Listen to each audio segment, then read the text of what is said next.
नमस्कार दोस्तों, आज मैं लेकर आई हूँ एक पारिवारिक कहानी। हमारी कहानी आपको अच्छी लगे तो प्लीज हमारा चैनल सब्सक्राइब करें। अम्मा जी, यह दोबारा चाय किसने बनाई? स्नेहा ने चिल्लाकर अपनी सास कांता जी से कहा, क्योंकि किचन में घुसते ही चाय का पैन रखा देखकर उसे अंदाजा हो गया था कि यह चाय उसकी सासू माँ ने ही बनाई होगी। गांव वाली है ना, इसीलिए हर समय चाय की तलब लगी रहती है।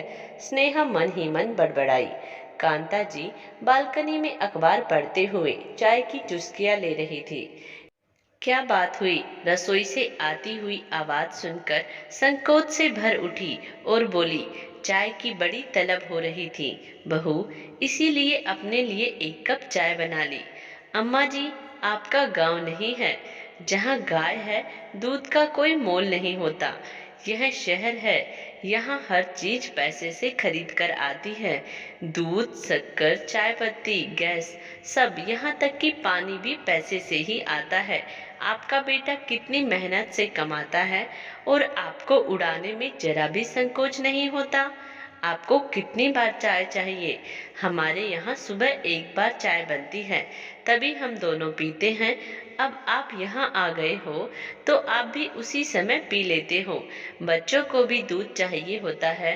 सारा आप चाय में ही खर्च कर देंगे तो बच्चे क्या पिएंगे? स्नेहा ने गुस्से में अपनी सासू माँ से कहा, एक कप चाय के लिए बहू तुम मुझे इतना सुना रही हो?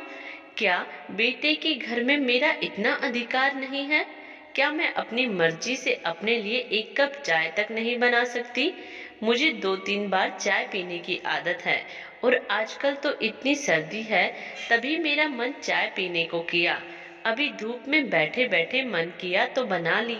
मेरा बेटा जब अपनी पत्नी और बच्चों की जरूरतें पूरी कर सकता है तो अपनी माँ की नहीं कर सकता? आज आने दो रवि को, मैं पूछूंगी उसकी कमाई में मेरा हिस्सा कितना है, जो मैं उसके घर में एक कप चाय बनाकर अपनी मर्जी से नहीं पी सकती। जब मेरी जरूरत पूरी नहीं कर सकते तो फिर मुझे गांव में ही रहने देते, यहाँ क्यों लाए हो? अब समझ आया, इसीलिए ले आए। खर्चा बच जाएगा, वहाँ गांव में तो अलग से देना पड़ता था। कांता जी बहू की बातें सुनकर गुस्से में आज उन्होंने भी जवाब दे दिया। बर्दाश्त की भी हद होती है। और कांता जी अपने आंसू पोंछते हुए अपने कमरे में चली गई। स्नेहा के बच्चे भी स्कूल से आ चुके थे। उन्होंने भी दादी और मम्मी की सारी बातें सुनी।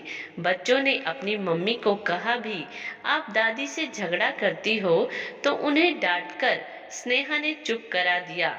शाम को रवि ऑफिस से आया।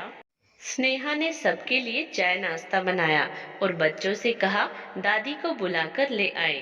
बता देना पापा आ गए हैं, चाय पीने के लिए बुला रहे हैं। स्नेहा की बेटी ने कहा, आप दिन में दादी को चाय के लिए इतना डांट रही थी, अब वह चाय कैसे पी लेंगी?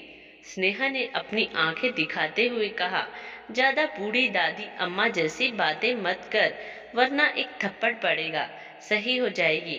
चुपचाप जाकर दादी को बुलाकर ले आ। स्नेहा अपनी बेटी को डांटकर चुप करवा दिया। क्या हुआ? कुछ हुआ है क्या? आज घर में बड़ा ही सन्नाटा है। माँ कहाँ है? वह तो मेरे ऑफिस से आने की राह देखती है। हमेशा तो बाहर ही बैठी मिल जाती थी। और यह गुड़िया क्या कह रही थी? रवि ने अपनी पत्नी स्नेहा से पूछा, क्योंकि कुछ बातें उसके कानों में आ गई थी। पापा, आज मम्मी दादी को एक कप चाय के लिए बहुत डांट रही थी। रवि का बेटा भी बोला।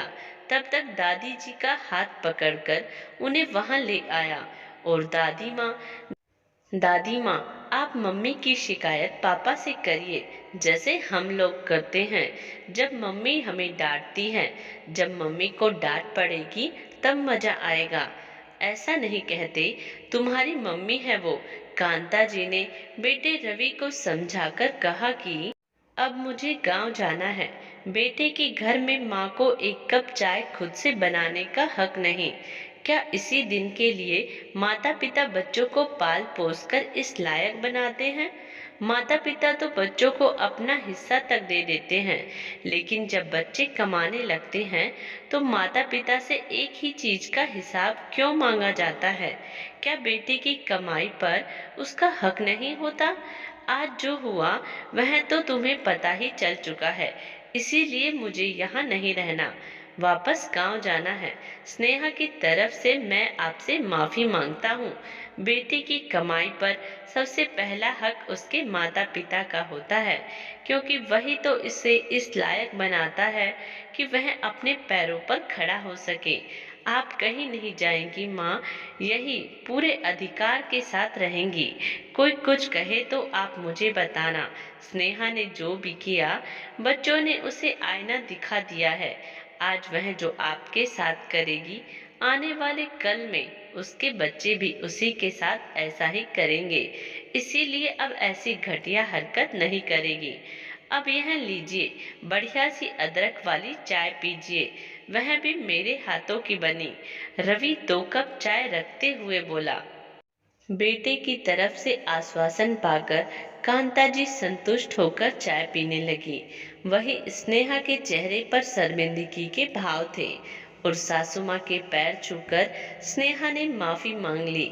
दोस्तों, आज की कहानी आपको कैसी लगी कमेंट्स बॉक्स में जरूर बताइएगा और प्लीज हमारा चैनल सब्सक्राइब करें। धन्यवाद।